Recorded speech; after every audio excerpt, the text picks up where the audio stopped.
বলে আমি রেডি। হ্যাঁ এবার আমার পালা। আমাদের বুনুর বিয়ে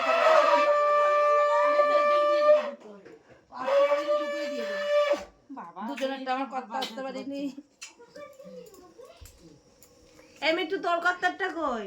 আমার কর্তারটা নিচে আর কি পেছন চেনে।